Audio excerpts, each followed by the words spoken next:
Good morning, dear friends. Today we're here with another chapter from the book Green Light by the Spirit Andrea Luiz through the mediumship of Francisco Cândido Xavier.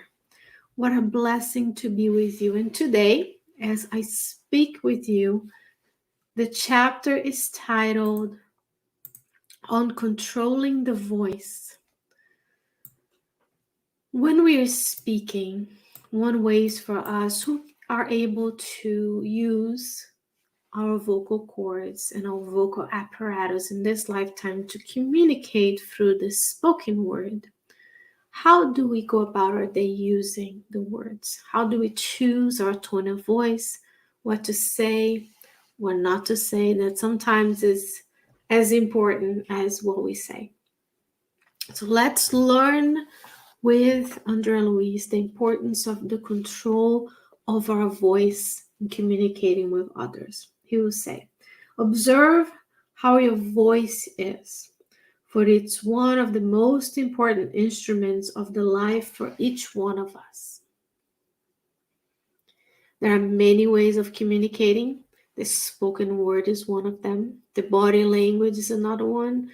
There's folks who are deaf and mute. They use a different means of communication with sign language. So voice is one of them. The first thing he says is observe how your voice is. How is your voice today? Is it controlled, attuned with your emotions and the emotions of others? He's saying the voice is an instrument, is a way for you and I to communicate. Is our voice tired? Is our voice angry? Is our speech angry?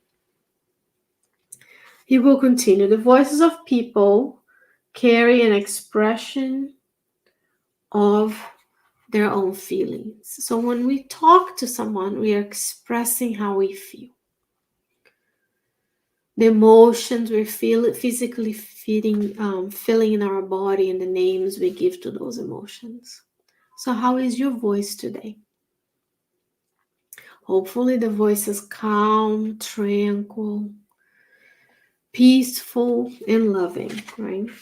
Now he's going to give us practical advice on what to do. He says, do not speak so loudly so that you frighten people, or so quietly that you create difficulties for those who are listening to you. So not too loud so people don't get scared, not too low that they are unable to hear you. So just right. It's always advisable to repeat patiently what has been said when it's necessary, without altering the voice. Understanding that not everybody has impeccable hearing. Sometimes we speak with people, we assume they heard us, or they're listening, but they heard us. But not everybody has impeccable hearing. So maybe their response to you was because they couldn't hear what you're saying, or it wasn't as clear, or they understood something else. Now, if you encounter someone who does have problems hearing, what do? He says, to those who have a hearing problem, which we will have once we get older, some of us will, some of us are born without the ability to hear. Andrea Luiz will say, never say phrases as, are you deaf? Do you want me to shout? How many times do I have to repeat it? Or I'm tired of repeating it. So again, it goes back to the beginning where he says sometimes it's advisable. It's not sometimes, I'm sorry. It's always advisable to repeat patiently what has been said. But if the person clearly has a hearing problem, then we don't shout at them. We don't ask them if they're deaf. We just meet them where they are. And sometimes I work in a hospital and I do witness that some of our older patients are unable to hear us as well. And I do see the change in people when they were louder. We repeat the same thing louder, and we treat them as if they can't hear at all. Sometimes they lose certain tones, certain frequencies and vibrations of the voice, but they can hear you. They just might need this slight adjustment. So we have an observance of our voice. We watch how we say things and how our voice is, because it's carrying our feelings. We don't speak so loudly, but also not as soft. And we repeat patiently when it's needed to. Now he's going to continue talking about anger. How many times do we feel angry and we are not attuned with our own feelings, and then we go about hurting others? He says, uncontrolled tone of voice by anger is in fact an aggression. And aggression never persuades anyone. So when we are aggressive, when we're shouting, when we're trying to impose, we don't persuade folks. Nowadays, we have lost the ability of talking to one another, of discussing issues, and still agreeing that we can disagree on the issues without aggression. God has granted us diversity. Look around nature. Nature is not all the same. The seasons aren't the same. The plants and the animals aren't the same. Even the worlds all around the universe, all the galaxies are different. All the planets are different. So we need to relearn to be less aggressive and more empathetic and compassionate towards one another. Because anger and aggression never persuades anyone. He will say, talk with serenity and respect by putting yourself in the shoes of the listener. For by doing so, you will say your phrases in a useful manner. Your phrases will be